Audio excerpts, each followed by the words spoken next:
அனைவருக்கும் வணக்கம். நான் வழக்கறிஞர் பம்மல் செந்தில்குமார். உங்களிடம் ஏற்கனவே நம்ம யூடியூப்பில் உங்களிடம் நான் சந்தித்து பேசியது பிரகாரம் இப்போது தேர்தல் முடிவுகள் வந்திருக்குது. அந்த தேர்தல் முடிவில் நம்ம ஏற்கனவே உங்களை 2வது யூடியூப்பில் நான் சொன்ன மாதிரி பிஜேபி என்னுடைய ஆர்எஸ்எஸ் பின்னணியினுடைய பிஜேபி தன்னோடுக்கு வேண்டிய கூட்டணி கட்சிகள் எல்லாத்தையும் அதிமுகவோடு சேர்த்து என்டிஏன்னு ஒன்று ஃபார்ம் பண்ணி அது மூலியமாக அவங்க தேர்தல் நிற்பதாக அதில் அதிமுகவை முதலமைச்சர் வேட்பாளராக நாங்கள் நிறுத்துவோம் அப்படின்னு சொல்லி அது மூலயமா அந்த கூட்டணி அமைக்கப்பட்டிருந்தது. திமுக அவங்க எல்லார் கூட்டணியோட விடுதலை சிறுத்தைகள், இந்திய கம்யூனிஸ்ட், மார்க்சிஸ்ட் கம்யூனிஸ்ட்டு, இஸ்லாமிய இயக்கங்கள், இன்னும் 21 கட்சிகளோடு இணைந்து தேர்தலை சந்திச்சது. நம்ம தம்பி விஜய் ஒரு 234 தொகுதியும் அதிமுகலேருந்து வந்தவங்க, பாமகலேருந்து வந்தவங்க, மற்ற கட்சிகளிலிருந்து வந்தவங்களை எல்லாத்தையும் அப்படி இப்படின்னு போட்டு தேர்தல் நிற்க வச்சு 4ஆம் தேதி நான் சொன்ன மாதிரி ரிசல்ட்டு போலிங் அன்னைக்கு அதிமுகவில் இருக்கிற கூட்டணிகள் அத்தனையும் அந்த பாமகனுடைய அப்பா பிள்ளை அந்த கட்சிகள், சசிகலா, அதுக்கப்புறம் அமமுக, இவங்க எல்லார் ஓட்டுக்களையும் திசை மாற்றி மடை மாற்றி அதிமுகவுக்கு போடாதீங்க, விசிலுக்கு போடுங்க அப்படின்னு சொல்லி இந்த ஆர்எஸ்எஸ் அமைப்பு சொன்னதின் பேரில் அதனுடைய கைக்கூலிகளாக செயல்படும் பல கட்சிகள் அந்த 23/4/2026 நடந்த தமிழ்நாடு சட்டமன்ற தேர்தலில் மாற்று வாக்களிப்பார்கள் என்று நம்ம சொல்லியிருந்தோம். வாக்களித்தார்கள் என்று நம்பிக்கையோடு சொல்லியிருந்தோம். அதன்படி தேர்தல் ரிசல்ட்டை நம்ம பார்த்தோன்னா அந்த எல்லாத்தையும் பல தொகுதிகளை நான் வாங்கி பார்த்துருக்கேன். அதில் திமுக ஓட்டுக்கு அப்படியே தான் வந்திருக்கு. அதில் ஒரு 10% ஓட்டு கம்மியாக இருக்குது, அதில் இல்லைன்னு சொல்ல வரவே இல்லை. ஆனால் அதிமுகனுடைய ஓட்டு அபரீதமாக கம்மியாகி அந்த ஓட்டுகள் அத்தனையும் விசிலுக்கு மடைமாற்றப்பட்டிருக்கிறது. ஆர்எஸ்எஸ்னுடைய அஜெண்டா அங்கே நிறைவேறி இருக்கிறது. ஆனால் நீங்கள் சொல்லலாம், இது திமுக ஓட்டு தான் பிரித்து, அதனால தான் திமுக 59 இடத்துல வந்தது, கூட்டணியோட 73 இடத்துல வந்தது அப்படின்னு. ஆனால் இல்லை, அது கிடையாது. இது ஒரு சூதாட்டம். ஆக்சுவலாக இவிஎம்மை வச்சு ஆர்எஸ்எஸ் அமைப்பு பிஜேபியும் இந்திய தேர்தல் கமிஷனை பயன்படுத்தி இவர்கள் செய்த இந்த ப்ராஜெக்ட் எப்போ ஆரம்பிக்குதுன்னா, எப்போ விஜய் வேறு ஒரு தொகுதிக்கு மக்கள் சந்திப்பு நிகழ்ச்சி ரோட் ஷோக்கு போகணுன்னு சொல்லி அது ரத்து பண்ணிவிட்டு திடீரென்று கரூருக்கு வரார், நான் பிரச்சாரம் பண்ணுறேன்னு சொல்லி. அந்த இடத்துல தான் அவருடைய ஜனநாயக ஷூட்டிங்கே நடந்ததுன்னு சொல்கிறாங்க. அது இப்போ நமக்கு தெரியாது. அது மோடிக்கும் அமித்ஷாவுக்கும் தான் தெரியும், ஆர்எஸ் அமைப்புக்கு தான் தெரியும். சிபிஐனுடைய ரிப்போர்ட்டில் அது உண்மையாக இருக்கலாம்னு நினைக்கிறேன். இதுக்கு பிறகு விஜய் சரியில்லைன்னா அந்த உண்மைகள் அவங்களால் சிபிஐ மூலியமாக வெளியிடப்படும். அது ஒரு பக்கம். இந்த ஆர்எஸ்எஸ்னுடைய இந்த விஜயை வைத்து இந்த தமிழ்நாட்டிலே அதிமுகவினுடைய பலத்தை குறைப்பதும் திமுகவை ஆட்சி செய்ய விடாமல் தடுப்பதற்கும் ஆர்எஸ்எஸும் பிஜேபியும் சேர்ந்து செய்ய ஆரம்பித்த அந்த இது எப்போ ஆரம்பிக்குதுன்னா கரூரில் தான் ஆரம்பிக்குது. ஆக இவங்க பூஜைக்கு எல்லாம் தேங்காய் உடைப்பாங்க, கற்பூரம் கொளுத்துவாங்க, பூசணிக்காய் உடைப்பாங்க. இவங்க 41 பேர் உயிரை எடுத்துவிட்டு இத்தனை பேரும் சேர்ந்து அன்றையிலேருந்து இந்த ப்ராஜெக்டை ஸ்டார்ட் பண்ணுறாங்க. இது நம்ம சில பேர்கிட்ட நான் பேசியிருக்கேன். அது நம்புகிறாங்க, நம்பாதவங்க நிறைய பேர் நம்பியிருக்காங்க. அந்த ப்ராஜெக்ட் அவங்க தான் ஆரம்பித்து கடைசியில் 23/4 ஓட்டுக்களாக மாற்றி அந்த அதிமுக கிட்ட இருக்கிற கூட்டணி ஓட்டுக்களை அதிமுகவுக்கு தெரியாமையே அந்த தலைவர்கிட்ட சொல்லி மடைமாற்றி விசிலுக்கு போட வச்சு அதிமுக அழிக்க வேண்டும் என்று போன வீடியோவில் நான் வந்து ஆர்எஸ்எஸ்னுடைய அஜெண்டாவில் ஒன்று அப்படின்னு சொல்லியிருந்தேன். அதன் பிரகாரம் அந்த அஜெண்டா ஒன்று நிறைவேறி விட்டது, அவ்வளோதான், நிறைவேறிடுச்சு. அதே போல் அஜெண்டா 2 விடுதலை சிறுத்தைகள் வந்து ஓட்டுக்கள் அற்ற கட்சியாக நிரூபிக்க வேண்டும் என்று ஆர்எஸ்எஸ் பிஜேபி நினைச்சது. இன்றைக்கு அது வந்து அதுவும் ஒரு 50% நிரூபிக்கப்பட்டதாக அவங்க அஜெண்டா முடிஞ்சிடுச்சு, எலெக்ஷன் முடிஞ்சிடுச்சு. ரைட், அடுத்தது வருவோம். இப்போது திமுக கூட்டணியுடைய 73 தொகுதியில் வெற்றி பெற்றிருக்கிறாங்க. அதில் காங்கிரஸ் 5, திமுக மட்டும் திராவிட முன்னேற்ற கழகம் மட்டும் 51 சட்டமன்ற உறுப்பினர்கள் இருக்கிறாங்க. அதிமுகவில் 47 சட்டமன்ற உறுப்பினர்கள், தாவேக்கால 108 சட்டமன்ற உறுப்பினர்கள், பிஎம்கே 4, இந்திய யூனியன் முஸ்லீம் லீக் 2, சிபிஐ 2, சிபிஎம் 2, விடுதலை சிறுத்தைகள் 2, பிஜேபி 1, தேமுதிக 1, அம்மா மக்கள் முன்னேற்ற கழகம் 1. இதில் என்ன ஒரு விஷயம், பொதுமக்களும் அறிவார்ந்த இந்த சமூகமும் நடுநிலையாளர்களும் திராவிட முன்னேற்ற கழகத்தை சார்ந்தவர்களும் அதிமுக சார்ந்தவர்களும் விடுதலை சிறுத்தைகள் சார்ந்தவர்களும் நான் உங்கள் எல்லாருக்கும் அனைத்து கட்சி சார்பற்ற பொது மன்றத்திற்கும் நான் சொல்ல வருவது என்னென்னா, இந்த ப்ராஜெக்ட் இப்படி தான் அமையணும்னு சொல்லியே ஆர்எஸ்எஸ் அமைப்பினால் உருவாக்கப்பட்டு பிஜேபி மூலமாக இது இந்திய தேர்தல் ஆணையத்துக்கிட்ட கொடுக்கப்பட்ட ஒரு ப்ராஜெக்ட். இது அந்த ப்ராஜெக்ட் பிரகாரம் இந்திய தேர்தல் ஆணையம் அழகாக தேர்தல் நடத்தி முடித்து இவிஎம் மூலமாக இந்த இந்த முடிவை, தேர்தல் முடிவை, ரிசல்ட்டை அறிவிச்சிருக்கிறாங்க. இதில் பல கட்சிகள் வந்து உண்மையாலுமே வந்து விஜய்க்கு ஓட்டு விழுந்துருச்சு தான், நம்ம தான் ஏமாந்துட்டோம், அறியாத பசங்கள்லாம் போட்டுட்டாங்க அப்படின்னு. நான் நிறைய வாக்கு சாவடிக்கு போயிருந்தேன், தாம்பரம் போயிருந்தேன், பல்லாவரம் போயிருந்தேன், பல வாக்குச்சாவடிகள் எனக்கு வாய்ப்பு கிடைக்கும்போது அன்றைக்கி தேர்தல் நாள் போகும்போது 10 மணிக்கு மேலே யாரும் விஜய்க்கு போட்ட ஓட்டுக்களினுடைய நபர்கள் இந்த டிவிலேயோ சோஷியல் மீடியாலேயோ இவர் வரும்போது கத்தனாங்கல்ல அந்த வயசு பசங்க, அவங்க யாரும் அங்கே பூத்தில் இல்லை. எப்பொழுதுமே தேர்தல் சாதாரணமாக எல்லா ஆண்டுகளும் நடப்பது மாதிரி தான் அந்த தேர்தல் நடந்தது. நான் யாரையும் பெருசாக இந்த அணில் குஞ்சுகளையோ சின்ன பசங்களையோ அந்த பொண்ணுங்களையோ பெருசாக நான் அங்கே பார்க்கல. அப்படி இருந்திருந்தால் அவங்க சாயந்தரம் 5 மணி வரைக்கும் அவங்க படையெடுத்து லைனில் வந்து நின்று ஓட்டு போட்டிருக்கணும். அது மாதிரி இல்லை. நான் போகும்போது 8 மணி ஒரு இடம் போனேன், 9 மணிக்கு ஒரு பூத்து பக்கம், ஒரு 10 பூத்து பக்கம் போனேன், 11 மணிக்கு ஒரு பூத்து பக்கம் போனேன். அங்கே வந்து அது மாதிரி விஜய்க்கு சாதகமான ஓட்டுக்களாக சொல்ல வந்த டிவிலையும் தொலைக்காட்சியிலையும் மீடியாக்களையும் காட்டப்பட்ட ஓட்டுக்கள் ஏதும் இருப்பதாக எனக்கு தெரியல. அதே மாதிரி கிட்டத்தட்ட அத்தனை பூத்துக்களையும் பார்க்கும்போது அங்கே வெளியில் எல்லோரும் பேசிக்குவாங்கள்ல, விஜய்க்கு தான் நான் போட்டேன், விஜய்க்கு போட போகிறேன், விஜய்க்கு தான் போட்டேன் அப்படின்னு ரெப்ரசன்ட் பண்ணுறதுக்கும் அங்கே ஆள் இல்லை. அவங்க போட்டவங்க வந்து வெளியில் பேசினதாகவும் தெரியவில்லை. அப்போது அது ஒரு சர்ப்ரைஸாக தான் இருக்குது. விஜய்க்கு ஒரு பெரிய மாற்றம் இல்லை அப்படின்னு தான் தெரிய வந்தது. அதனால தான் அன்றைக்கி ராத்திரி தேர்தல் ஆணையம் 85%ன்னு 7 மணிக்கு சொல்லும்போது எல்லா டிவி நிகழ்ச்சிகளிலும் எல்லா தொலைக்காட்சிகளிலும் எல்லா பத்திரிகையாளர் என்ன சொன்னாங்க, 85% விஜய்னால் வந்ததுன்னு எல்லாம் சொன்னாங்க. பட் நான் உணர்ந்ததை, நான் ரியலைஸ் பண்ணதை அன்றைக்கி 9 மணிக்கு என்னுடைய முதல் யூடியூப்பில் நான் சொன்னேன். 85% போலிங் இல்லை, 60 அதாவது 75% தான். போன ஆண்டு மாதிரி 75% தான்.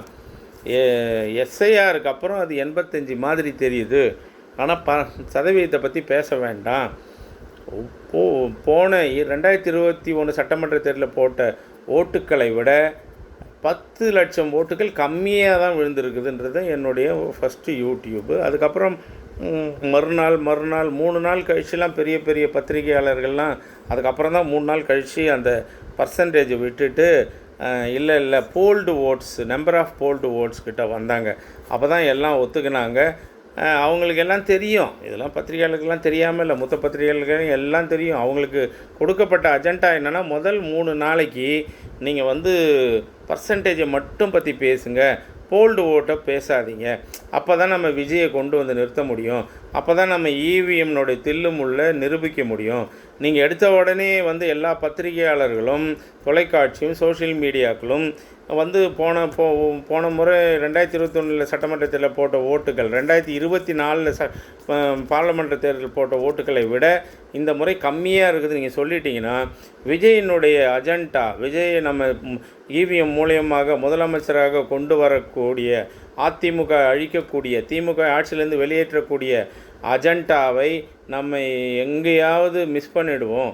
அந்த அஜெண்டா வந்து செல்லுபடியாகாத போயிடும்ன்றதுக்காக பத்திரிகையாளர் 3 நாளைக்கு வெறும் பர்சன்டேஜ் வைஸ் எஸ்ஐஆர் மூலயமாகவும் விஜய் வருகை நாள் மூலயமாகவும் இந்த ஓட்டுகள் அதிகமானதுன்னு நீங்கள் பதிய வைங்க, இந்த 3 நாளைக்கு தொடர்ந்து பதிய வைங்க அப்படின்னு தொலைக்காட்சிகளுக்கும், செய்தி நிறுவனங்களுக்கும், சமூக ஊடகங்களுக்கும், பத்திரிகையாளருக்கும் இது சொல்லப்பட்டு அவர்களும் மக்கள் மூளையில் திணிச்சிட்டாங்க.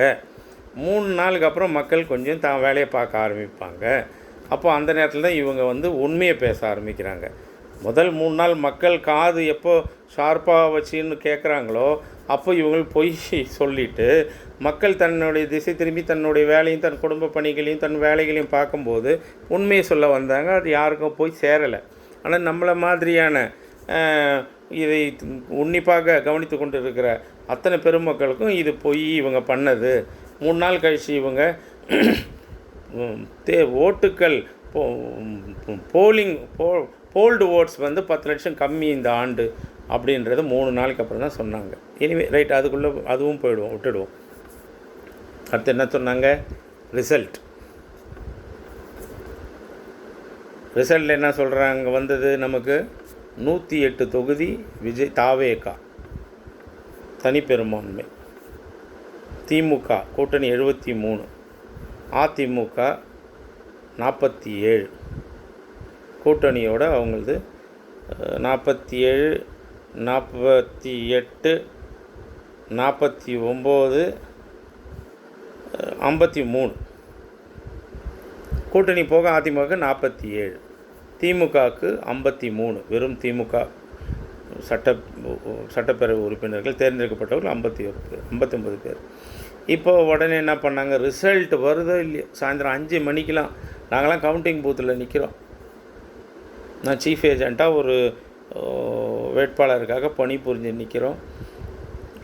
அதுக்குள்ளே நான் வெளியில் வர்றதுக்குள்ளே பார்த்தா தாவேகா தலைவர் நம்ம விஜய்க்கு புரோட்டோக்கால், முதலமைச்சருடைய புரோட்டோக்கால் முழுமையாக கொடுக்கப்படுகிறது. அவர் போகிற கான்வாய், முதலமைச்சர் கான்வாய் கொடுக்குறாங்க, வீட்டில் செக்யூரிட்டி போடுறாங்க, போலீஸ் போயிடுறாங்க. ரைட், தனிப்பெருமை கட்சி உள்ளவங்கள அதுக்கடுத்தது பாதுகாக்க தான் விரும்பணும். ஏன்னா அடுத்த 5 ஆண்டுகளுக்கு அந்த முதல்வர் பாதுகாப்பாக நமக்கு இருக்கணும். அவர் தான் வந்து 5 ஆண்டுகள் உழைக்கணும். அவர் நம்பி வந்திருக்கிற சட்டமன்ற உறுப்பினர்களை வைத்து அவர் மந்திரி சபை அமைத்து அவர் நமக்கு உழைக்கணும். அது உண்மை. அதுக்குள்ளே நம்ம எந்த விதமான கருத்து வேறுபாடுகள் இல்லை. அவர் முதலமைச்சராக ஆகணும். அது நமக்கு பிடிக்கலையோ, ஆனால் ஆகட்டும். அதுக்குள்ளே போல் அதுக்கு வேண்டியதெல்லாம் இந்த மத்திய அரசு செய்கிறாங்க. மத்திய அரசு சொல்லி மாநில அரசு செய்கிறாங்க. அவருக்கு ஃபுல் கான்வாயில் போகிறார், வராரு, ஒரே ஆர்ப்பாட்டம் எல்லாம். ரைட், இதில் ஒரு பெரிய மனசுக்கு கஷ்டமான பெரிய துக்கமான செய்தி என்னென்னா, நம்முடைய தமிழக முதல்வர் அன்பு திராவிட மாடல் தலைவர், அன்பு தலைவர் வந்து தளபதி அவர்கள் தன்னுடைய தொகுதியிலே, சட்டமன்ற தொகுதியிலே 7000 வாக்குகள் வித்தியாசத்திலே வெற்றி வாய்ப்பை இழக்கிறார். இது ரொம்ப துக்கமான செய்தி தான், ரொம்ப துக்கமான செய்தி. 234 தொகுதிக்கும் போன முதலமைச்சர், 234 தொகுதிக்கும் போன முன்னாள் முதலமைச்சர் இபிஎஸ், எந்த தொகுதிக்கும் அதிகம் போகாமல் சும்மாவாவது போயிட்டு வெளியில் வந்து வெயிலுக்கு பயந்துன்னு போன தாவேகா தலைவர் அவர் ஜெயிக்கிறாரு, இபிஎஸ் ஜெயிக்கிறாரு. எல்லா தொகுதிக்கும் போன முன்மாதிரியான முதலமைச்சர் இந்தியாவிலே அவர் வெற்றி வாய்ப்பை இழக்க செய்கிறார்கள். இதில் வந்து அன்பு கழக உறுப்பினர்களும் பொதுமக்களும் எல்லாம் கவனிக்க வேண்டியது என்னென்னா, இதில் வந்து அசட்டையாக அவர் முதலமைச்சர்ன்றதுனால பல நாள் போகிறார் தொகுதிக்கு, எல்லா திட்டங்களையும் செய்கிறாரு, செஞ்சு முடிச்சிட்டாரு. அதை ஜனங்க என்ஜாய் பண்ணுறாங்க தான். ஆனால் அது பொறுப்பு அமைச்சர்களாக மாவட்டத்தில் இருக்கிறவரும் இந்த தேர்தலை பொறுப்பேற்று கொண்ட பெண்ணுன்னு ஒரு அமைப்பு ஒன்று இருக்குது. இந்த பெண், அது பெண்ணோ பென்சிலோ தெரியல, அவங்க என்ன பண்ணுறாங்க, தன்னை ஒரு பெரிய அதீத அறிவாளியாக நினைத்து கொண்டு அந்த பெரிய அறிவாளிகள்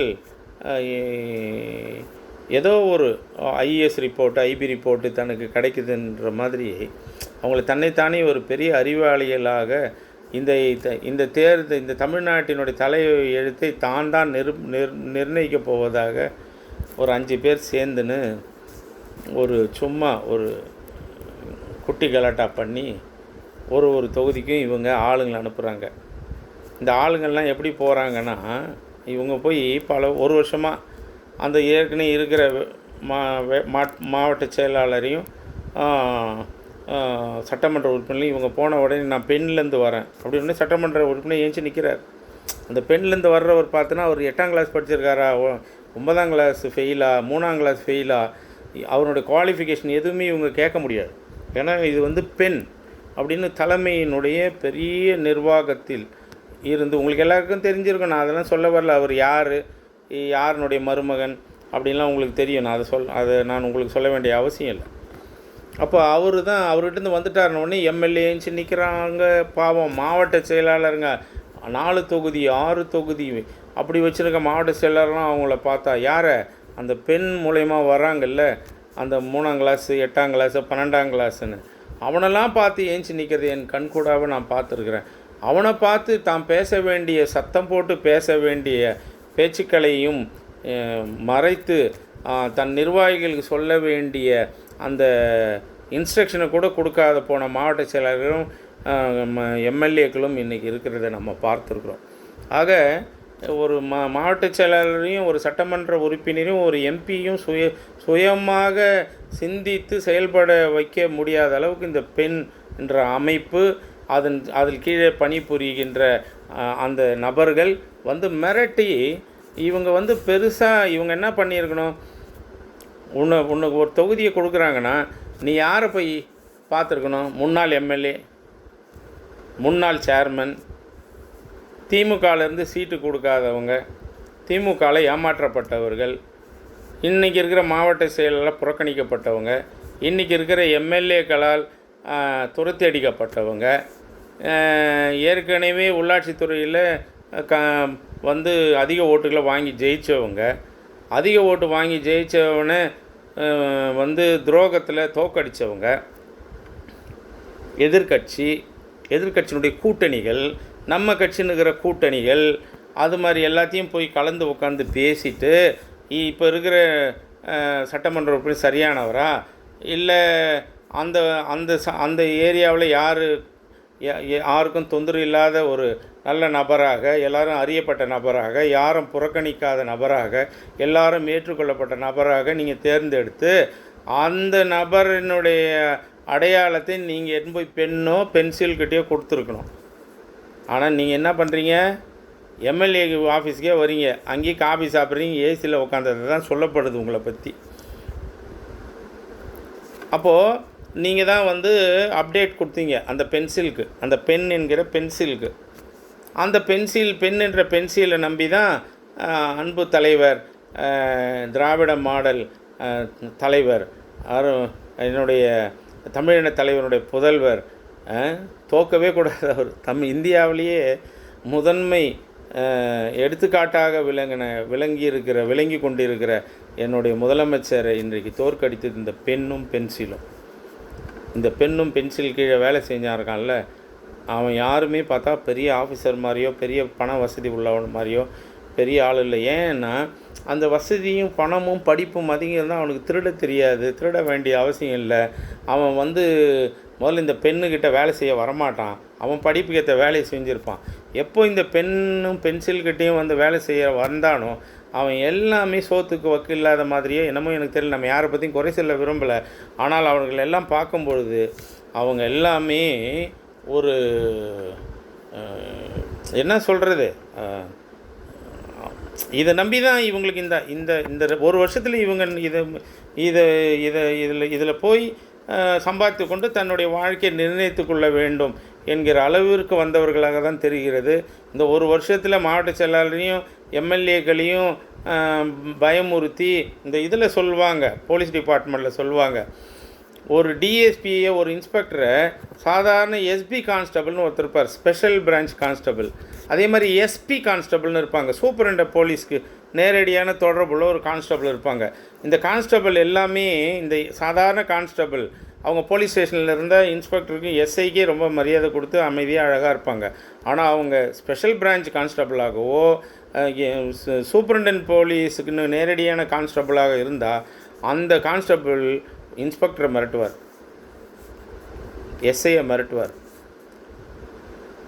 இன்றைக்கி இங்கே தப்பு நடந்துருச்சு, நீ இன்றைக்கி இந்த இத்தனை அக்யூஸ்டை பிடிச்சின்னு வந்துருக்கிற அப்படின்னு உடனே இப்போ சொல்லிவிடுவேன். உடனே அவருக்கு இன்ஸ்பெக்டர் கொஞ்சம் பயப்பட வேண்டிய சூழ்நிலை. அது மாதிரி தான் இந்த டிபார்ட்மெண்ட்டில் எப்படி இது மாதிரிலாம் நடக்கிறதோ, எங்கே உண்மை வந்து ஸ்பெஷல் பிரான்ச்சுக்கு இந்த கான்ஸ்டபிள் மூலமாக போலியோ இல்லை எஸ்பி மூலமாக போலியோ, அதே போல தான் இந்த திமுகவில் இந்த இந்த பென்சில் சொல்கிறாங்கல்ல, இந்த அமைப்பு மாவட்ட செயலாளர்களையும் சட்டமன்ற உறுப்பினர்களையும் சரியாக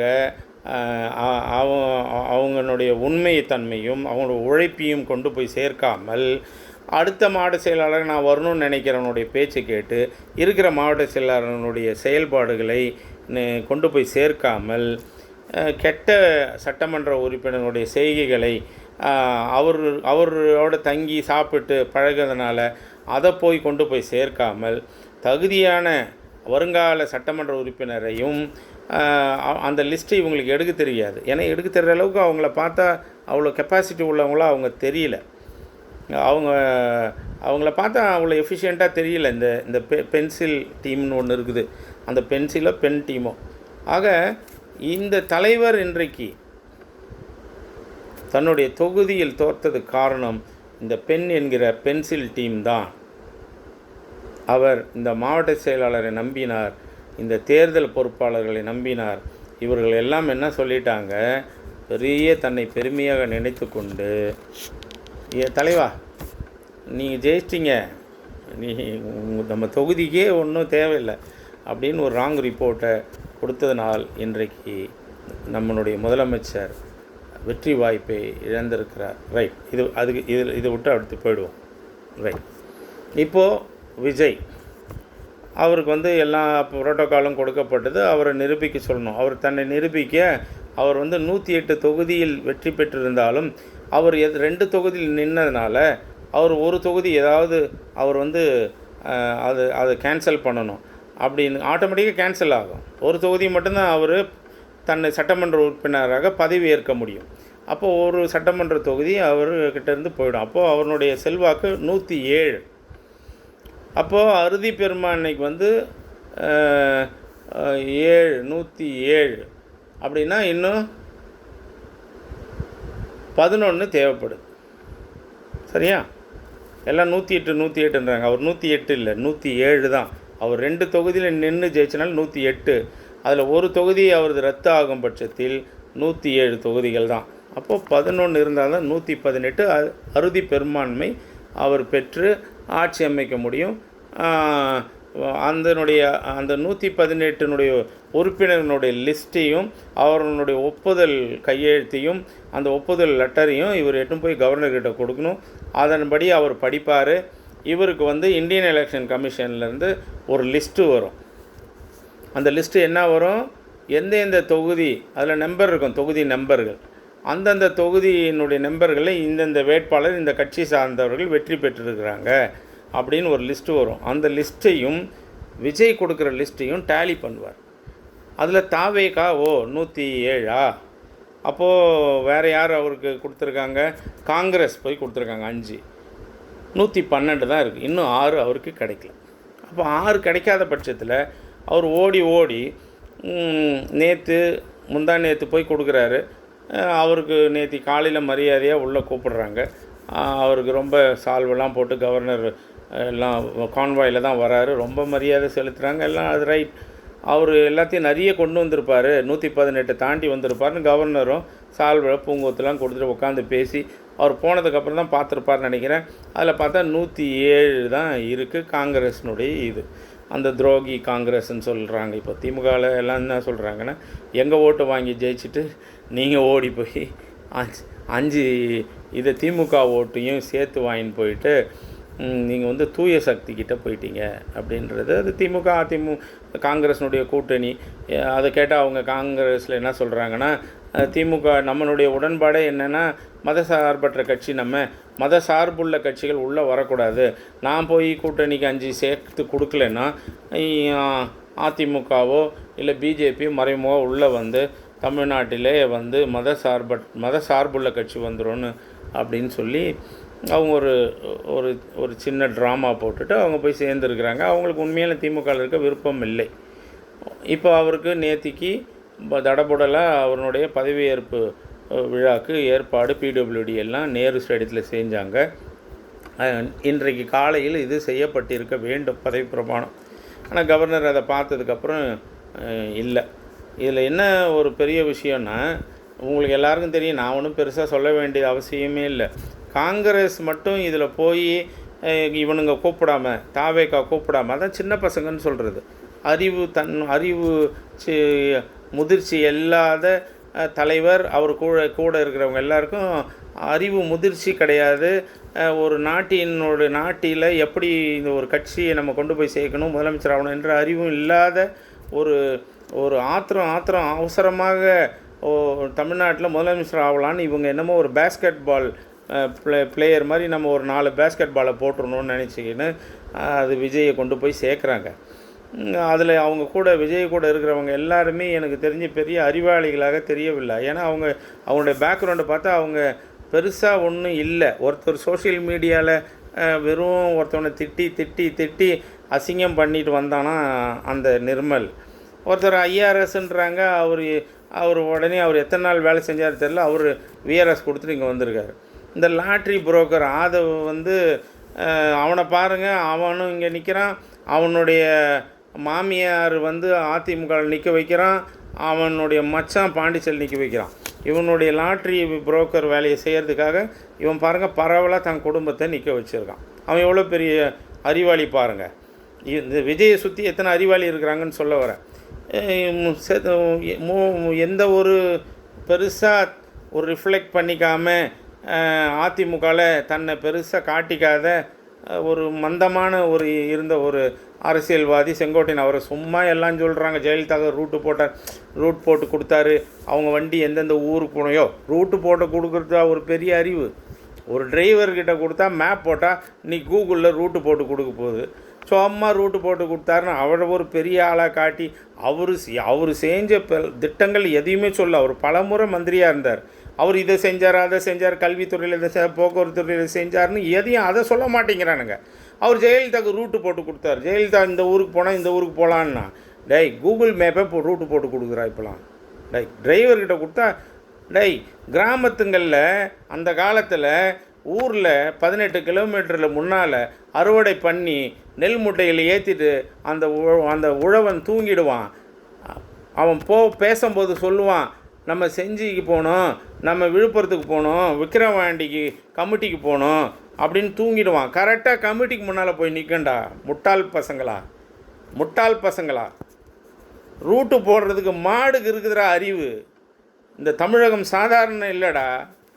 மாடு ஆடு நாய்க்கு இருக்கிற அறிவு.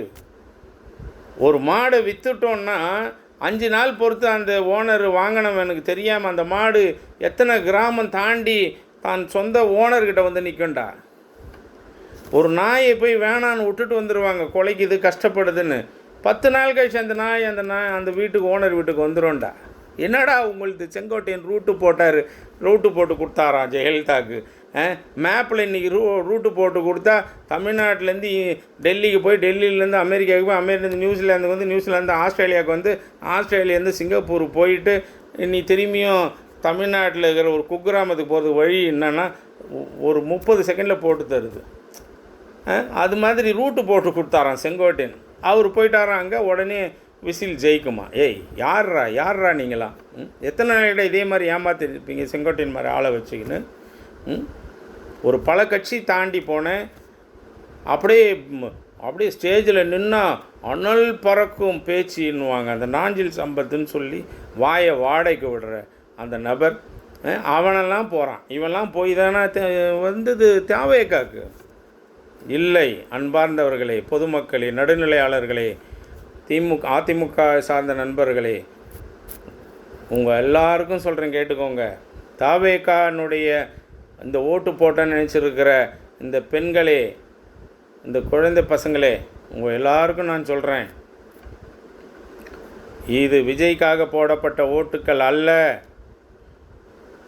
அதிமுக கூட்டணியில் இருந்த பாமக அப்பா, பாமக மகன், ஐஜேகே, அதுக்கப்புறம் பிஜேபி, அமமுக, சசிகலா, இவர்கள் எல்லாரையும் அதிமுகவில் சேர்த்துட்டு இந்த ஓட்டுக்களை எல்லாம் தேர்தல் அன்னைக்கு விசிலுக்கு போட வச்சு அதிமுக தோற்கடிக்க வேண்டும் என்கிற அந்த ஒரு அஜெண்டாவை இன்றைக்கு பிஜேபி என்கிற ஆர்எஸ்எஸ் செய்து முடித்திருக்கிறாங்க. இதில் இந்த விசில் விஜய்க்கு நான் சொல்ல வர்றது என்னென்னா, உன் கூட இருக்கிறவங்க அத்தனை பேரும் எவ்வளோ உஷாராக பாருங்கள். வெறும் சோஷியல் மீடியாவை மட்டுமே ஒருத்தனை பொறுக்கி அசிங்கமாக திட்டி கேவலம் பண்ணி ஒரு குரூப்பை உருவாக்கி பண்ண நிர்மல் குமார்னு ஒருத்தன் இருக்கான். அவன் உன்னை என்ன வாழ வைக்க போகிறான்? உன்னை எப்படி நல்வழியில் உன்னை செலுத்த போகிறான்? லாட்ரி சீட்டு விற்கிற புரோக்கர் தன் மனைவி மூலயமாக பணத்தை பயன்படுத்தி அந்த குடும்பத்தை சார்ந்தவங்களை அசிங்கமாக திட்டி, அவன் மச்சான் கூட பாண்டியில் ஒரு இப்போ எம்எல்ஏ இருக்கார், அவரை கூட பலமுறை சொல்லியிருக்கார், அவன் என் மச்சான் தான், என் தங்கச்சி வீட்டுக்காரன் தான், நான் 1ஆம் நம்பர் ஃப்ராடுன்னு இருக்கார். அந்த யூடியூப் எல்லாமே அவர் பேசுனது, இன்டர்வியூ எல்லாம் எல்லா யூடியூப்லையும் எல்லா இடத்துலையும் சோஷியல் மீடியாவில் கிடைக்குது. நான் சொல்லலை, அவன் மனைவியினுடைய அண்ணன் தான் சொல்லியிருக்கார். அந்த யாரோ ஒருத்தர் ஐஆர்எஸ்லேருந்து முடிச்சுட்டு வந்தாரப்பா, அவர் முடிச்சாரே என்னன்னு எனக்கு தெரியல, அவர் வேறு இங்கே போட்டிருக்காங்க. ஆக இது மாதிரி ஆளுங்க எல்லாருமே, நான் சத்தியமாக சொல்கிறேன், இவங்க யாருமே ஒரு பெரிய முதலமைச்சரனுடைய ஆக இருக்கக்கூடிய ஒரு விஜய்க்கு கூட இருக்க தகுதி இல்லாத மனிதர்களாக செங்கோட்டையன் உள்பட இவங்கெல்லாம் இருக்கிறாங்க. இதில் என்ன ஒரு பெரிய விஷயம்னா, அதிமுக இந்த அவங்க வாஷ் அவுட் பண்ணவங்கன்னு நான் 2வது வீடியோவில் சொன்னேன், பிஜேபி ஆர்எஸ்எஸ்னுடைய அஜெண்டா. அதிமுக எம்எல்ஏ வந்து இந்த தேர்தலில் 18 பேர் டெபாசிட் எழுந்திருக்கிறாங்க. எவ்வளோ பெரிய கொடுமை பாருங்கள். அன்பார்ந்தவர்களே, இந்த பொது நிலையினர் தயவு செஞ்சு கொஞ்சம் இதை பாருங்கள், அதிமுக காரணம் பாருங்கள். 18 அதிமுக எம்எல்ஏக்கள், மந்திரிகள் 18 பேர் இந்த 2026 சட்டமன்ற தேர்தல் நின்றுவங்க 18 பேர் டெபாசிட் எழுந்திருக்கிறார்கள், இன்க்ளூடிங் ராயபுரம் ஜெயக்குமார். ஆக இவை அனைத்தும் இவிஎம் மூலமாக இது நிறைவேற்றப்பட்டு இந்த ரிசல்ட் கொடுக்கப்பட்டிருக்கு. ரைட். இப்போது பிஜேபி என்ன நினச்சாங்க, ஆர்எஸ்எஸ் இந்த 108 இவனுக்கு கொடுத்துட்டோம், இவன் எப்படியும் அமைதியாக இருப்பான், நம்ம கிட்ட கேட்டு வருவான், அது மாதிரி ஒரு நாடகம் நம்ம பண்ணலாம், அதிமுக கிட்ட வர்றதாகவும் அதிமுக தேடி வர்றதாகவும் அப்படின்னு இபிஎஸ் சொல்லிட்டான். நீங்கள் எங்கேயும் போகாதீங்க, இங்கேயே இருங்க, அந்த விஜயே உங்களை தேடி வருவாப்பில், நீங்கள் அப்போ வந்து கொஞ்சம் முடியாதுன்ற மாதிரி காட்டுங்க, ஒரு நாள் இழுங்க, 2வது நாள் கொஞ்சம் சரி பார்க்கலாம், எனக்கு என்ன முதலமைச்சர் ஆக்குன்னு சொல்லுவார், சொல்லு, அவன் முடியாதுன்னு சொல்லுவாப்பில், சரி நான் துணை முதலமைச்சராக நீ முதலமைச்சராரு, அடுத்து 2.5 வருஷம் நம்ம மாற்றிக்கலாம் அப்படின்னு சொல்ல வைக்கிறதுக்காக ஏற்பாடு பண்ண நிலைமையில் இந்த காங்கிரஸ் இந்த பப்பு இருக்கார்ல, இந்த மோடியால் பார்லிமெண்ட்டில் சொல்லப்பட்டு இந்த பப்புன்ற வார்த்தை பாராளுமன்றத்தில் குறிப்பில் பப்புன்ற வார்த்தை ஏற்றப்பட்டிருக்கு. அதாவது பாரத பிரதமரும் உள்துறை அமைச்சரும் அமித்ஷாவும் பாராளுமன்ற நடவடிக்கைகளில் ஈடுபடும் போது பேசும்பொழுது அகில இந்திய காங்கிரஸ் கட்சி தலைவர் ராகுல் காந்தி பப்புன்னு தான் சொல்லியிருக்காங்க, நான் சொல்லலை. அந்த பப்புன்ற வார்த்தையை அவர் டெலீட் பண்ணு, அதிலிருந்து வெளியில் எடுங்க அப்படின்னு அவங்க காங்கிரஸ்லேருந்து யாரும் சொல்லலை. அதனால் அந்த பப்புன்ற வார்த்தை எனக்கு தெரிஞ்சு பார்லிமெண்ட்டினுடைய இதில் ஒரு எம்பிக்களும் பேசும்போது நாட்குறிப்பில் ஏற்றப்படும். அதில் ஏதாவது தவறாக யாராவது பேசுனாங்கன்னா அதை அப்ஜெக்ட் பண்ணி சபாநாயகர் அதிலேருந்து டெலீட் பண்ணுவார். ஆனால் எனக்கு தெரிஞ்சு மோடியும் அமித்ஷாவும் இவர் ராகுல் காந்தியை பப்புன்னு சொல்லும்போது அதை டெலீட் பண்ண ராகுல் காந்தியும் கேட்கல, அவங்க சார்ந்த கட்சிக்காரங்களை கேட்கறதுனால எனக்கு தெரிஞ்சு அது அந்த பாராளுமன்ற நாட்குறிப்பில் அதில் ஏறிச்சிச்சுன்னு தான் நினைக்கிறேன். அதில் தான் நானும் அவங்க மோடி சொன்ன மாதிரி அவர் பப்பு தான், அவர் இம்மெச்சூர்டு மாதிரி தான் இருக்கிறார்.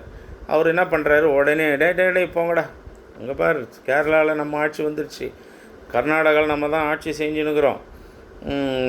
கர்நாடகாவில் ஆட்சி எதுக்கு செய்கிறாங்கன்னா, சித்தராமையா வந்து 2.5 வருஷம் இருக்கார், மிஸ்டர் சிவகுமார் துணை முதலமைச்சர் 2.5 வருஷம் இருக்கிறதா பேச்சு. அது யாருனுடைய டீசென்சின்னு எனக்கு தெரியல, சிவகுமாரனுடைய டீசென்சியாக தெரியல.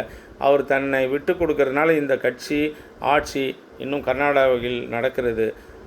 இது மட்டும் மகாராஷ்டிரா மாதிரி ஒரு உத்தவ் தாக்கரே கிட்ட இருந்த மாதிரி, ஏக்நாத் ஷிண்டே மாதிரி சிவகுமார் மாறி இருந்தால் கர்நாடகாவில் காங்கிரஸ் ஆட்சி என்றைக்கோ முடிஞ்சிருக்கும். அந்த சிவகுமாரனுடைய பெருந்தன்மையாக இல்லை சித்தராமையனுடைய அந்த ஆளுமையாக அது நமக்கு தெரியல, அதுக்குள்ளே நம்ம போக வேண்டாம். நான் எதுக்கு சொல்கிறேன்னா, இப்போ என்ன நினச்சிட்டாரு இந்த பப்பு என்கிற ராகுல் காந்தி, கேரளாவில் நம்ம ஜெயிச்சிட்டோம், கர்நாடகாவில் நம்ம தான் இருக்கிறோம், தமிழ்நாட்டையும் நம்ம பிடிப்பண்டா, வாங்கடா போங்கடா கொடுங்கடான்னு சொல்லி கிரேட் ஷோடங்கரும் அந்த ஒரு தம்பி ஒருத்தர் இருக்கார், மயிலாடுதுறையில் இருக்கார், அந்த இந்து சமூகத்தை சேர்ந்தவர். அவர் பிஜேபியினுடைய சப்போர்ட்டர்ஸ் தான் சொல்கிறாங்க.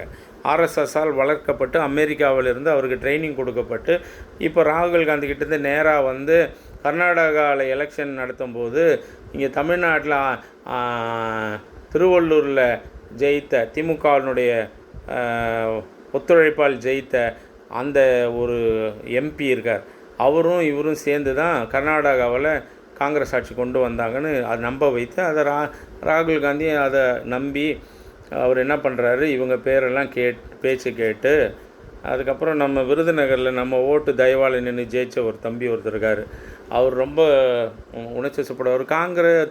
டெல்லியில் அவர் ஆர்எஸ்எஸ்ஸால் வளர்க்கப்பட்டு வருகிறார், காங்கிரஸ் உறுப்பினர் ஆர்எஸ்எஸ்ஸால் வளர்க்கப்பட்டு வராங்க.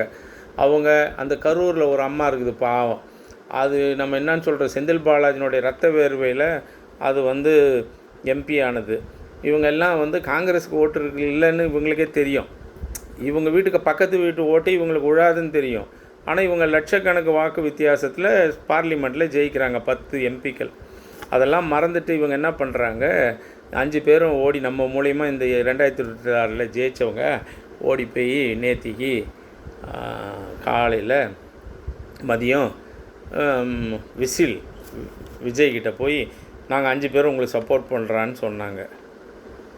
அதை வாங்கி நான் அப்படியே எடுத்துன்னு கடன்னு ஃபுல் ப்ரோட்டோக்காலும் அப்படியே கான்வாய் சிஎம் கான்வாய் அப்படியே வராரு, அழகாக அவருக்கு சால்வை போடுறாரு கவர்னரு, வாங்கிக்கிறார். போனதுக்கப்புறம் கூப்பிடல. ஏன் கூப்பிடல, அங்கே இருந்தது 107 5 112 தான், 118 இருக்கணும், இன்னும் 6 இல்லை. அப்புறம் எப்படி அழைப்பார் ஆளுநர்? ஆனால் இந்தியன் கான்ஸ்டியூஷன் பிரகாரம் ஆளுநர் தனி கட்சியான ஒரு அதிக வாக்குகள் பெற்று சட்டமன்ற உறுப்பினர் வச்சிருக்கிற ஆட்சி அமைக்கக்கூடிய வாய்ப்புள்ள ஒரு தனி கட்சியை அழைக்கணும். அப்படி இல்லைன்னா 2வது இல்லை அதே கட்சியில் கூட்டணியாக அதிக பெரும்பான்மை யாராக வச்சுருக்காங்களோ அவங்கள அழைக்கலாம். அப்படி இல்லைன்னா இன்னொரு கட்சி யார் அதிகம் சட்டமன்ற உறுப்பினர் வச்சுருக்கோ அவங்களையும் அழைக்கலாம். இல்லை அவங்க என்ன பண்ணலாம், அவர் அந்த முதல் கட்சி அதிகம் ஓட்டு உள்ளவங்கள விட்டுட்டு மீதி 2 கட்சியும் இருக்கீங்கள்ல, நீங்கள் 2 பேரும் சேர்ந்து கூட வாங்க, உங்களுக்கு மெஜாரிட்டி இருந்தால் கொடுங்க, உங்களை நான் ஆட்சி அமைக்க கூப்பிட்றேன்னு கூப்பிடலாம். இது இவ்வளோ பாசிபிலிட்டிஸ் இருக்குது. அதை தான் இன்றைக்கும் சொல்லியிருக்கார் அவர். நான் இந்த பாசிபிலிட்டிஸ்லாம் இருக்குது.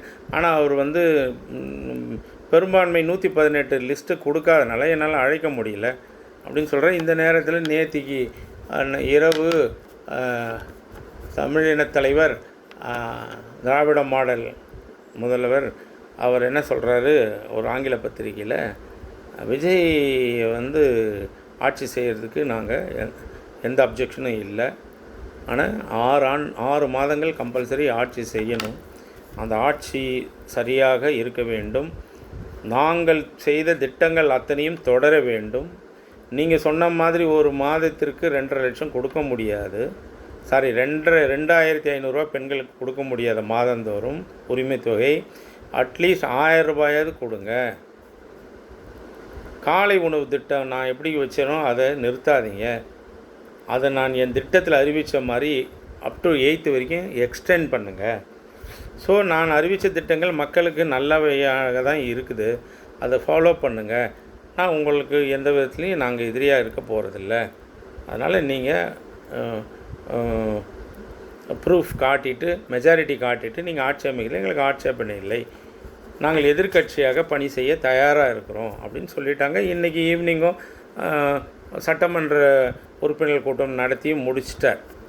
அதில் காங்கிரஸ் உறுப்பினர்கள் எல்லாம் கண்டனம் தெரிவித்து தீர்மானம் நிறைவேற்றப்பட்டு இருக்கிறது.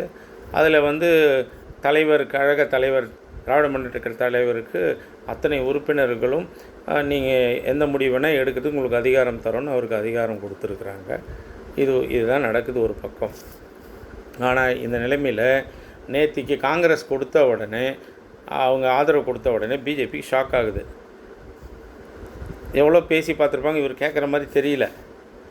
காங்கிரஸ் மூலிமா இனிமேல் வெளியூர்லேருந்து எட்டுன்னு வந்து கர்நாடகாலையோ கேரளாலேருந்து எட்டுன்னு வந்து இங்கே ஓட்டு போட வைக்க முடியாது விஜய்க்கு சார்பாக. பாவம், அது பப்பு என்கிற ராகுல் காந்திக்கு தெரியும்னு நினைக்கிறேன். அந்த பப்புக்கு அது தெரியுதோ என்னமோ தெரியல, பாவம். இவங்க போனதுனால பிஜேபி கோவப்பட்டு, என்னடா இது, நான் இவிஎம் மூலயமா ஜெயிக்க வச்ச தாவேகா விசில் ஓட்டுக்கு இந்த இத்தனை ஆளுங்களையும் இவங்க என்னடா உள்ளே நுழைஞ்சு காங்கிரஸ் உள்ளே நுழைஞ்சு பார்க்குறான்.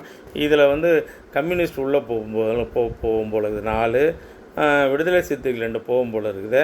இது என்னடா இது, நான் போட்ட ப்ராஜெக்டை என்ன மீறி இப்படி கெடுக்கிறானுங்க அப்படின்னு சொல்லி, அப்போ நான் அதிமுக கிட்ட இந்த கூட்டணி மூலயமா போட்ட ஓட்டுக்கள் நான் நினச்சதெல்லாம் ஒன்று தான் அப்போ நிறைவேறுக்குதா, அப்போ நீ 2வது எப்படி நிறைவேற போகுது அப்படின்னு அவன் கோபத்தில் என்ன பண்ணுறாங்க, பல பேர் சொல்லி பார்க்குறாங்க. அவர் காங்கிரஸை வெளியில் அனுப்புறதாக தெரியவில்லை விஜய்க்கு.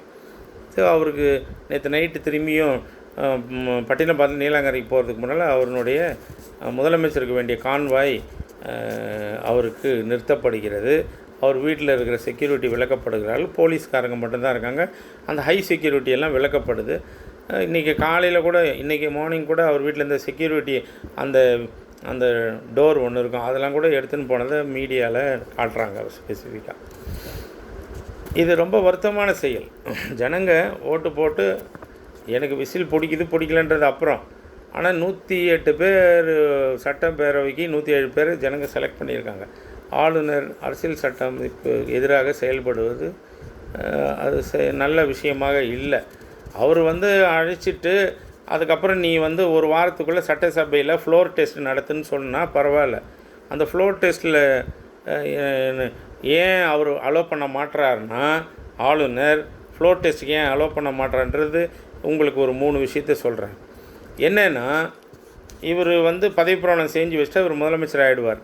ஒரு வாரத்துக்குள்ளே ஃப்ளோர் டெஸ்ட், அதை மீறி அதான என்ன சட்டப்பேரவைக்குள்ளே பேரவை உறுப்பினர்களினுடைய அங்கீகாரம் பெறுவது. அதில் வந்து 2இல் 1 பங்கு இருந்தால் அந்த யார் வந்து முதலமைச்சர் ஆனாங்களோ அதை 2இல் 1 பங்கு நிரூபித்தால் சட்டப்பேரவையால் அவர்கள் முதலமைச்சராக நீடிக்கப்படுகிறார்கள். இந்த இடத்துல என்ன நடக்கும் அப்படின்னா, ஏற்கனவே 2-3 இடத்துல சில மாநிலங்கள் நடந்தது என்னென்னா, நம்மளது 234 இருக்குது. அதில் 107 வந்து விஜய்து, 5 காங்கிரஸ் போய் கூட்டணி கொடுத்து இப்போது அவங்க வந்து இப்போ விஜயை வந்து நெருக்கடிக்கு உள்ளாக்கினது இந்த காங்கிரஸ் 5 ஓட்டு தான். அப்போ 112 ஓட்டு. இப்போது நிரூபிக்கணுன்னா அதிமுக நேரடியாக போச்சுன்னா விஜய் என்ன ஆகிடுவார், பிஜேபியினுடைய பி டீம்ன்றது கன்ஃபார்ம் ஆகிடும் மக்களுக்கு. இந்த பொதுமக்கள்லாம் போட்டாங்கல்ல, பிஜேபி பிடிக்காதவன், அதிமுக பிடிக்காதவன், சரி இப்போ திமுக கூட போர் அடிக்குது, நம்ம வந்து விஜய்க்கு போடலான்னு நினச்சி போட்டான்ல, அவங்க எல்லாமே அதிமுகவையும் பிஜேபியும் வெகு வெகு ரொம்ப கோபத்தோடு எதிர்த்தவங்க. அவங்களாம் என்ன சொல்லுவாங்கன்னா, அதிமுக போனால் விஜய் வந்து பிஜேபியினுடைய பி டீம்ன்றது கன்ஃபார்ம் ஆகிடும். விஜய்க்கு திமுக சப்போர்ட் பண்ண முடியாது, அது நடக்கக்கூடிய காரியம் இல்லை. ஏன்னா அவர் வந்து தூய சக்தி, திமுக தீய சக்தி. ஆனால் இப்போ அவர் முதல் 5 வாங்கினது எதுன்னா, தீய சக்தியினுடைய ஓட்டு வாங்கி ஜெயிச்ச அந்த 5 பேர் இருக்காங்கல்ல, ஒரு ஊருக்கு 2000, ஒரு தொகுதிக்கு 2000 ஓட்டு வச்சுருக்கிறாங்களா காங்கிரஸ். அந்த 2000 ஓட்டு மட்டுமே வச்சுக்கின்னு தன்னை சட்டமன்ற உறுப்பினர் நினச்சினுக்கிறான்ல, திமுக ஓட்டு வாங்கின்னு அந்த 5 பேரும். ஆனால் உண்மையாக சொல்ல போகிறேன், சத்தியமாக சொல்கிறேன், அந்த 5 பேர்லேயும் நேற்றுக்கு மனசு சந்தோஷமாகவே இல்லை. நான் பார்த்தேன், அந்த 5 பேருனுடைய முகத்தை பார்த்தேன். அவங்க எல்லாம் வந்து திராவிட முன்னேற்ற கழகத்தின் பின்னால் இருக்க வேண்டும் அப்படின்னு தான் நினைக்கிறாங்க. அவங்கள மீடியாவில் நான் பல முறை பல கோணங்களில் பல டிவி கேமராவில் ஒரு டிவியினுடைய கேமராவும் பல கோணங்களில் தானே எடுக்கிறாங்க. ஒருத்தன் நேரம் எடுப்பான், ஒருத்தன் லெஃப்ட்டில் எடுப்பான், ஒருத்தன் ரைட்டில் எடுப்பான். அப்போது அவங்களுடைய முகத்தில் நான் பார்த்தேன்.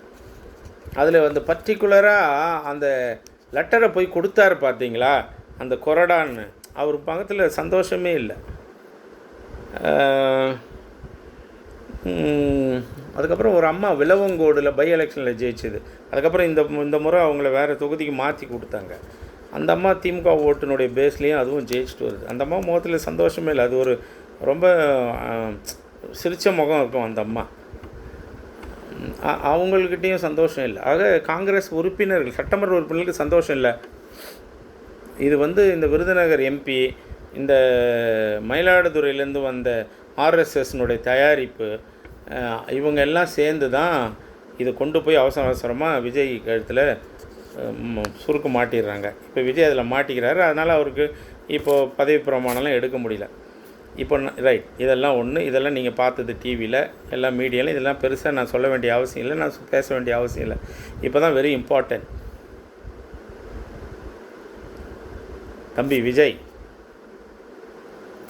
நீ எப்படிப்பட்ட அறிவில்லாத ஒரு மனிதர்களோட ஒரு சூழலில் நீ வாழ்கிறாயின்னு முதல்ல தெரிஞ்சுக்கோ. அந்த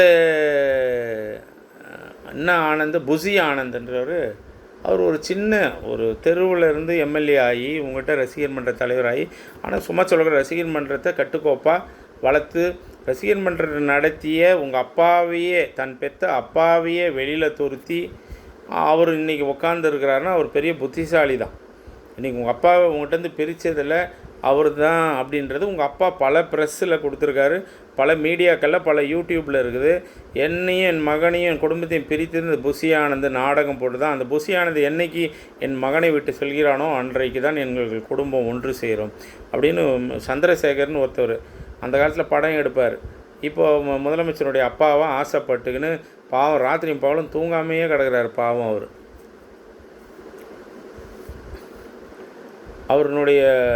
அவர் ஒரு மாதிரியான மனிதர் நினைக்கிறேன். வேறு வழி இல்லை, இப்போ படம் இல்லை, எதுவும் பண்ண முடியல, முதலமைச்சர் அப்பாவாக கோடி கோடியாக சம்பாதிக்கலான்ற எண்ணத்தில் இப்போ இருக்கார் நினைக்கிறேன். அவரை பற்றி நிறைய பேர் பல அந்த குடும்பத்தை, விஜய் குடும்பத்தையும் அவங்க அப்பாவையும் விஜயையும் பற்றி பல பேர் ஏமாந்து, பணத்தை கொட்டி ஏமாந்து, நிறைய ப்ரொடியூசர்கள் இன்றைக்கு அழிந்து 7க்கும் மேற்பட்ட ப்ரொடியூசர்கள் அழிந்ததாக பல சோஷியல் மீடியாக்களை சந்திரசேகரையும் விஜயும் பற்றி தவறு உண்மையான விஷயங்கள் நிறைய பேசப்பட்டதாக நம்ம பார்க்குறோம், காதில் கேட்குறோம்.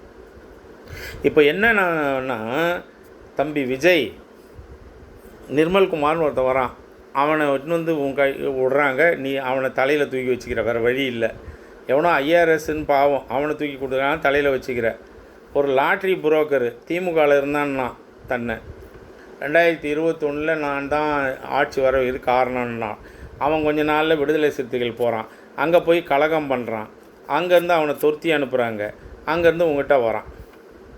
அவன் தான் இன்றைக்கி உனக்கு லீகல் அட்வைசர். ஆனால் உன்னை நம்பி இருக்கிற இவ்வளோ ஜனங்க இருக்கிறாங்க. ஒன்றுமே இல்லாத ஒரு ஆதவ அர்ஜுனாக்கும் ஒன்றும் இல்லாத ஒரு புஷி ஆனந்துக்கும் உன்னை விட்டு வெளில போன ஆதவ அர்ஜுனா வெறும் லாட்ரி சீட்டு காசு உள்ளவ, ஒரு பொண்டாட்டி காசை வச்சுன்னுக்கிற ஒரு சாதாரண ஒரு ஹஸ்பண்டாக வேலை செய்கிறவன். புஷி ஆனந்த் நீ வெளில அமிச்சிட்டா அவர் போய் பாண்டியில் பார் வச்சு நடத்தக்கூடியவர். நிர்மல் குமார்ன்றவர் பாவம், அவன் யாருன்னே தெரில. அவன் மூஞ்சி அவன் ட்ரெஸ்ஸு சென்ஸ்லாம் பார்த்தோன்னா லாண்ட்ரி கடையில் வேலை செய்கிற மாதிரியே இருக்கிறான். அந்த இன்னொரு அருண்ராஜ்ன்றவர் பாவம். அவரை நம்ம என்ன சொல்கிறதுனா, கரெக்டாக அவரை பற்றி சொல்லணுன்னா ஒரு காலேஜுங்களில் சூப்பர்வைசராக இருப்பாங்க, இந்த பில்டிங்லாம் வேலை செய்ய, அதே மாதிரி இருக்கார் அவர். இவங்க தான் உன்னை சுற்றி இருக்கிறாங்க. ஆனால் நீ எவ்வளோ பெரிய முட்டாள்தனமான ஒரு தலைவன், உன்னை நம்பியிருக்கிற மக்களை ஏமாற்றி இருக்கிறேன்னா. ஆதவ அர்ஜுனா பார், நேத்திக்கு தான் வந்தான் அவங்ககிட்ட. அவன் பார், அவன் ஒரு தொகுதியில் எம்எல்ஏக்கு நிற்கிறான். அவங்க மாமியாரை அதிமுகவில் சேர்த்து ஒரு எம்எல்ஏ ஆக்கிட்டான். அவன் மச்சான பாண்டிச்சேரியில் ஒரு எம்எல்ஏ ஆக்கிட்டான். இவங்க 3 பேர் நைட்டுக்கு பகல்லையோ ஃபோனில் பேசிக்கவே மாட்டாங்க. ஒரு சாதாரண ஆதவ அர்ஜுன் தமிழ்நாட்டில் 2 ஓட்டு வாங்குகிறான், தன் குடும்பத்தில் ஓட்டு, கன்ஃபார்மான ஓட்டு. ஆனால் விஜய் யாரோ ஒரு பெண்ணுக்காக, பெற்றோரை இழந்த, மனைவி மக்களை இழந்த, இன்றைக்கி எவங்கிட்டே போய் பிச்சை எடுக்கிற ஓட்டுக்கு உன் பெற்றோரோடு நீ சேர்ந்து அவர்களுக்கு வாய்ப்பு கொடுத்துருந்தா 2 ஓட்டு அப்பா அம்மா ஓட்டு உனக்கு. உன் மனைவி குழந்தையோட நீ ஒழுக்கமாக வாழ்ந்திருந்தால், உனக்கு மனைவி மேலே ஆசை பற்று இருந்திருந்தால், நீ சொல்லியிருந்தா அந்த அம்மா ஒரு சட்டமன்றத்தில் நின்று இருக்கும். உன் மகன் எம்எல்ஏக்கு உள்ள வயசுக்கு வந்துட்டான். யாரையோ பிள்ளைக்கா பையனெல்லாம் நீ போட்டிருக்கிற, எவன் மூஞ்சினே தெரியாது. புஷி ஆனந்துக்கு எல்லாம் சொன்னதுக்கெல்லாம் கையெழுத்து ஏ ஃபார்மில் போட்ட. உன் மகனுக்கு ஒரு சீட்டு கொடுத்துருந்தா, அப்பா அம்மாவுக்கு 2, உன் மனைவி கொண்டு 3, உன் பையனுக்கு கொண்டு 4. எங்கேருந்தோ ஓட்டுலாம் வந்து போட்டாங்களாம் வெளிநாட்டில் இருந்து, இவருக்காக உனக்காக. அதெல்லாம் பெருசாக மீடியாவில் ஃபோக்கஸ் பண்ணுற. உன் வெளிநாட்டில் படிக்கும் வயசுக்கு வந்த ஒரு குழந்தைய 21 வயசு ஆகியிருந்தா, அந்த குழந்தையும் இட்டுன்னு வந்து நீ தேர்தல் நிறுத்தி இருந்தால், அது வயசு எனக்கு தெரியாது, அதனால் எனக்கு தவறாக நினைக்காதீங்க. மைனர்னால் எனக்கு மைனராக இருந்தால் நான் சொல்லக்கூடாது. ஆனால் மேஜர் ஆகியிருந்தால் அதையும் இட்டுன்னு வந்து ஒரு தொகுதி நிற்க வச்சுருந்தா உன்னுடைய ஓட்டு எண்ணிக்கை 5. சரி, இது போகுது, இன்னொரு 1 வேணும், பரவாயில்ல, 2 கூட ஜாக்பாட்டில் எடுத்துக்கோ. ஆல்ரெடி நீ வச்சுன்னுக்கிற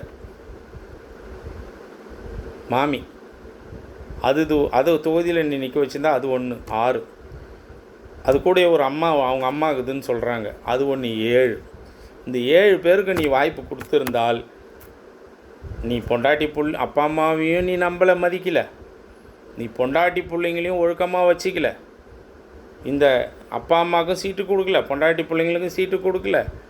சரி, அதை தான் கொடுக்கல, கேர்ள் ஃப்ரெண்டுன்னு வச்சுருந்தியே, அதுக்கும் அவங்க அம்மாவுக்காவது ஒரு சீட்டு கொடுத்து, மயிலாப்பூரில் அதுக்கும் அவங்க அம்மாவுக்கும் வேலை செய்யலையும் எங்கேயாவது கொடுத்துருந்தா 7 சீட்டு இன்றைக்கி ஜெயிச்சிருக்கலாம் நீ. அப்போது நீ யார்கிட்டையும் பிச்சை எடுக்க வேண்டியதே இருந்திருக்காதுல்ல.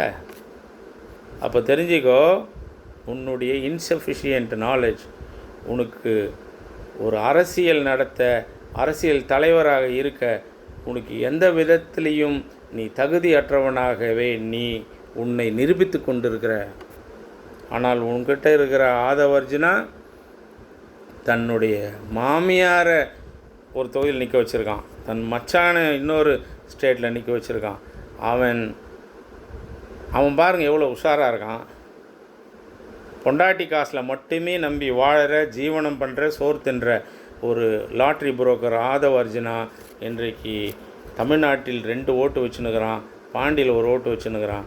ஆனால் நீ 107 ஓட்டு வாங்கி சட்டமன்ற உறுப்பினர் வச்சுக்கின்னு உனக்கு 7 ஓட்டுக்கு நீ பிச்சை எடுத்துன்னுக்கிற. அதுவும் யார்கிட்ட எடுக்கிற? யார்கிட்ட போய் இன்றைக்கி உங்கள் ஆளுங்க போகிறாங்க? விடுதலை சிறுத்தைகளில் போய் ஆதவர்ஜனா போய் திருமாவளவன்கிட்ட ஓட்டு கேட்க போகிறான். இந்தியன் முஸ்லீம் லீக்குக்கு ஒரு முஸ்லீம் அனுப்புகிற, கம்யூனிஸ்ட்டுக்கு அருண்ராஜன் அனுப்புகிற, இன்னொரு கம்யூனிஸ்ட்டுக்கு நிர்மல்குமார் அனுப்புகிற. நீ பிச்சை எடுக்கிறிய. உங்கள் அப்பா அம்மாவோட நீ ஒழுக்கமாக சேர்ந்து வாழ்ந்திருந்தால் உங்கள் அப்பா அம்மாவுக்கு ஒரு 2 சீட்டு கொடுத்துருக்கணும்னு உனக்கு தோணி இருக்கும். நீ உன் பொண்டாட்டி பிள்ளைங்களோட இணக்கமாக ஒழுக்கமாக வாழ்ந்திருந்தால், உன்னை அவர்கள் தலைவராக ஏற்றிருந்தால், உன் மீது அவங்க எல்லாம் அதிகம் பாசம் வச்சுருந்தா, நானும் எங்கள் வீட்டுக்காரன் எங்கள் அப்பாக்காக நான் தொகுதியில் நிற்கிறோன்னு அவங்க ஒரு 3 5 ஆச்சா? கடைசியில் கேர்ள் ஃப்ரெண்டை கூட நம்பலையாப்பா நீ. பெரம்பூரில் ஒன்று நீ நின்றுட்டு உன் கேர்ள் ஃப்ரெண்டை திருச்சி ஈஸ்டில் கொடுத்துருந்தா கூட அது ஒன்று 6 ஓட்டு. மயிலாப்பூரில் அவங்க அம்மா நின்று இருப்பாங்க, 7 ஓட்டு உனக்கு கிடச்சி நீ இது மாதிரி தீய சக்தி கிட்ட ஜெயிச்ச, கூட்டணியில் ஜெயிச்ச அந்த வேட்பாளர்களிடம் நீ தூய சக்தி பிச்சை எடுக்க தேவை இருந்திருக்காது.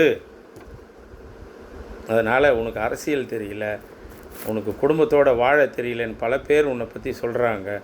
அதனுடைய ரிசல்ட் என்னன்னா, உன்னோட இருக்கிறவங்க எல்லாம் உஷாராக இருக்காங்க. எனக்கு தெரிஞ்சு புஷி ஆனந்த் கிட்டத்தட்ட ஒரு 45 எம்எல்ஏக்கு அவர் முதலாளியாக இருப்பார்னு நினைக்கிறேன். அவர் நினச்சா 45 எம்எல்ஏ பிரித்து போகிற அளவுக்கு கொண்டு போக முடியும். ஆதவர்ஜனா ஒரு 20 பேரை கொண்டு போக முடியும். நிர்மல்குமார் ஒரு 20 பேர். ஏன்னா அவர் சோஷியல் மீடியாவில் போடுறவங்கள எல்லாரையும் இந்த வாடா போடா பொறுக்கி கம்யூனிட்டி அப்படின்னு பேசக்கூடிய ஆளுங்கள்லாம் அவர் ஒரு 20 எம்எல்ஏ போட்டிருப்பாங்க. ஏன்னா உங்கள்கிட்ட இருக்கிற எம்எல்ஏக்களினுடைய ஆட்களை பார்க்கும்போது ஓரளவுக்கு தெரியுது இப்படி தான் இருப்பாங்க போல இருக்கு அப்படின்னு. ஆக இப்படி அவங்க ஒருத்தவங்களும் கோச்சிக்கிறாங்கன்னா இத்தனை எம்எல்ஏக்களை பிரிச்சுன்னு போக கூட வாய்ப்பு இருக்குது. இனிமேலாவது உன் குடும்பத்தை, உன் மனைவி, உன் பிள்ளைகளோடு சேர்ந்து வாழ கற்றுக்கொள். துணிவி யாரும் வச்சுக்கோ, அது உன் இஷ்டம், அதுக்குள்ளே நாங்கள் வர விரும்பலை, சரியா? ஆக ஆதவர்ஜனாக்கு இருக்கிற ஒரு உஷாரான புத்தி உனக்கு இல்லையே என்பது தான் இன்றைக்கு நீ 107 ஓட்டுக்கள் நீங்கள் எடுத்தாலும் இன்றைக்கும் திராவிட மாடல் ஆட்சியில் வாக்குகள் வாங்கி உழைத்து அவங்களுடைய ஓட்டுக்களையும் திமுகவுக்கு ஸ்பான்சர் பண்ணியிருப்பாங்க, பகிர்ந்திருப்பாங்க. அதெல்லாம் நான் இல்லைன்னு சொல்ல வரவே இல்லை. காங்கிரஸ் தவிர மீதி அத்தனை கூட்டணி கட்சிகளையும் நான் மதிக்கிறேன். விடுதலை சிறுத்தைகள், இந்திய கம்யூனிஸ்ட், சிபிஐ, சிபிஎம், இவங்க எல்லாரையும் நான் மதிக்கக்கூடிய ஆட்கள், நல்ல மனிதர்கள். அவங்க எல்லாம் அந்த தலைமைகள்லாம் ரொம்ப அருமையான தலைமைகள். அவங்க எல்லாம் விஜய்க்கு ஆதரவு கொடுக்க மாட்டாங்கன்னு நினைக்கிறேன். ஏன் சொல்ல வரேன்னா, இவங்களுடைய மீதி தொகுதி இவங்க ஜெயிச்சதுலாம் கம்மி. இப்போ விடுதலை சிறுத்தைகள் 8 வாங்கினாங்க, 2 ஜெயித்தாங்க, 6 விஜயால் தான் தோற்றாங்க. அப்போ கம்யூனிஸ்ட்டு 4 வாங்கினாங்க, அதில் 2 ஜெயித்தாங்க, 2 விஜயால் தான் தோற்றாங்க. ஆக யாரால் தோற்கடிக்கப்பட்டார்களோ அவருக்கே போய் தன்னுடைய ஆதரவை இவர்கள் கொடுக்க மாட்டார்கள் என்று நினைக்கிறேன். இந்த நேரத்தில் ஆர்எஸ்எஸ்னுடைய அஜெண்டா அதிமுகவை அழித்தது நிறைவேறி இருக்கிறது. நடுவில் இப்போ ஒரு விஷயம் ஒன்று நடந்தது நேற்றிலிருந்து. என்னென்னா, அதிமுகவும் திமுகவும் சேர்த்து அதிமுகவை இபிஎஸ் முதலமைச்சராகவும் திமுக வெளியிலிருந்து ஆதரவு தருவதாகவும் இவங்க 2 பேருக்கும் விஜய் வருவது பிடிக்கவில்லை அப்படின்னு சொல்லி இதை ஒரு ஆர்எஸ்எஸ் அமைப்பு, முக்கியமான திமுகவில் இருக்கிற ஏக்நாத் சிண்டேக்கள், பிஜேபி சப்போர்ட்டர்ஸ்னு ஒரு 4-3 எம்எல்ஏ மாவட்ட செயலாளர் இருக்கிறாங்க. அவங்க அவங்கள இன்ஃப்ளூயன்ஸ் பண்ணியிருக்காங்க. இப்போ அவங்கள பண்ணி ஆர்எஸ்எஸ் பண்ணி அந்த 3 திமுக மாவட்ட செயலாளர்கள், very influenced person to CM, அவங்கக்கிட்ட சொல்லி சிஎம்மை இப்போது கரப்ட் பண்ண பார்க்குறாங்க. நீங்கள் நம்ம அதிமுகவுக்கு இது பண்ணுவோம், சப்போர்ட் பண்ணுவோம், அதிமுக ஜெயிக்கிட்டோம். எப்படிங்க பண்ண முடியும்? எனக்கு ஒன்றும் புரியல. இது எப்படி பண்ண முடியும்னு எனக்கு ஒன்றும் தெரியல. ஒரு காரினுடைய ஃப்ரண்ட்டு கிளாஸ் தூக்கி பின்னால் மாட்டலாம், பின்னால் இருக்கிற கண்ணாடியை முன்னால் மாட்டிக்கலாம். இது நம்ம கார் தானே, எப்படிங்க? கொஞ்சம் ட்ரை டு அண்டர்ஸ்டாண்ட். இது எப்படி ஜனங்க ஏற்றுக்குவாங்க? இதில் கூட ஆர்எஸ்எஸ்னுடைய அஜெண்டா இருக்குது. இந்த நிலைமையிலையும் என்ன அஜெண்டானா, இவங்க 2 பேரையும் பண்ணி விட்டுட்டா எதிர் முனையில் இருப்பவங்கள ஒன்றா சேர்த்து பண்ணி பார்க்கலாம். நீங்கள் 2 பேரும் விஜய்க்கு எதிராக மாறுங்க. விஜயை விட்டா விஜய் வளர்ந்துருவார். அதனால் நீங்கள் வந்து 2 எதிர்கட்சிகள் ஒன்றா சேருங்க. நீ 2.5 வருஷம், நீ 2 வருஷம் இருங்க. அமைச்சரவையில் நம்ம 2 ஷேர் பண்ணிக்கலாம் அப்படின்னு சொல்லி யாரோ ஒரு ஆர்எஸ்எஸ்னுடைய நிர்வாகிகள் சொல்லி கொடுத்து இன்றைக்கு இது அந்த கட்சியிலும் இந்த கட்சியிலையும் பாண்டிச்சேரியில் எம்எல்ஏ அன்பழகன், அதிமுக அன்பழகனாலையும் இங்கே டிகேஎஸ் இளங்கோவனாலையும் பேசப்படுகிறது திமுகவில். அது எனக்கு தெரிஞ்சு பெரியவங்க எல்லாருக்கும் அறிவு நிறைய இருக்கும், எக்ஸ்பீரியன்ஸ் நிறைய இருக்கும். அது மாதிரி நடந்தால் இந்த தேர்தலோடு திமுகவும் அதிமுகவும் அழிக்கப்பட ரொம்ப ஈஸியாக இன்னொரு தேர்தலை ஆர்எஸ்எஸ் எடுத்துக்க வேண்டிய அவசியம் இல்லை. இந்த தேர்தலையும் நம்ம 2 கட்சி இந்த அதிமுக திமுகவையும் முடிச்சிருவாங்க. உங்களை வந்து வெளி உலகத்துக்கு நீங்கள் யார் சந்தர்ப்பவாதிகள் காட்டுவதற்காக ஆர்எஸ்எஸ் முனைகிறது. இதில் திமுகவும் அதிமுகவும் தயவுசெய்து இதில் இணைய வேண்டாம் அப்படி என்பது தான் பொதுமக்கள் கருத்தாக இன்றைக்கு உங்களிடம் நான் இந்த யூடியூப் மூலமாக பேசி கொண்டிருக்கின்றேன். நன்றி, வணக்கம்.